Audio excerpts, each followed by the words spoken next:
Shalom, welcome back, everyone. In this week's Torah portion, we read the portion of Truma, which talks about the gifts that the Jewish people would give to the Mishkan to build the Mishkan, the portable temple that the Jewish people carried with them throughout the 40 years in the desert, and even later when they entered the land of Israel for a while as well.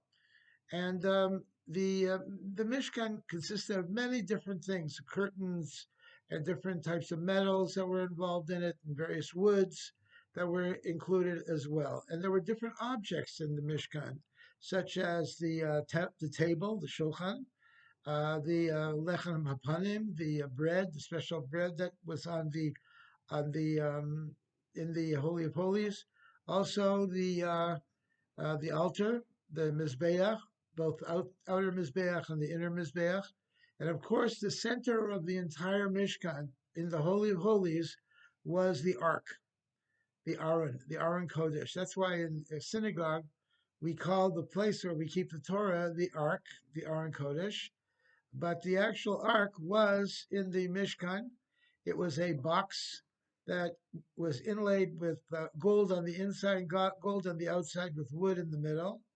And it contained within it the Luchos Habris, the tablets of the Ten Commandments, both the commandments that were given the second time on Yom Kippur, and the fragments of the tablets that were given the first time to Moshe as well.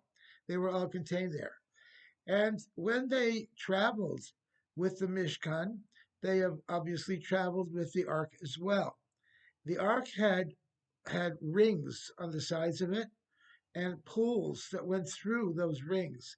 So it was carried by four people who took it with them wherever they traveled. Sometimes even in war, they brought the ark out as a symbol of their success, their good success, and it would give them good luck in the battles. The question is, why did the pools always stay in the rings? And the answer was yes. The pools always remained in the rings, even when the ark was at rest. Why is that? So the Midrash tells us the reason is because sometimes they would need to move quickly on a moment's notice, and the poles were immediately there and ready to move.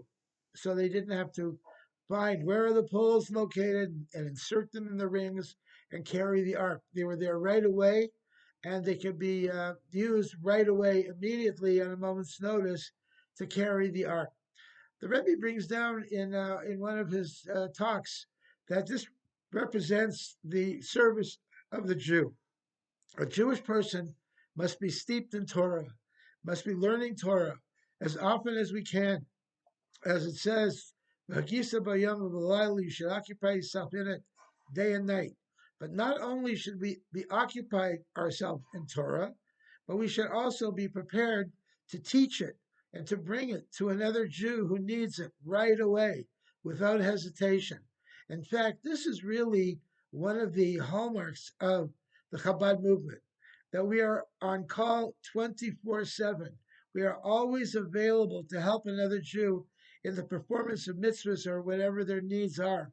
And I can't tell you how many times I was woken up in the middle of the night to go and visit someone in the hospital or to bring Torah to some Jew who was lost far away and who needed immediately to be helped in some way or another, whether it was a Jewish child or a teenager who lost their way.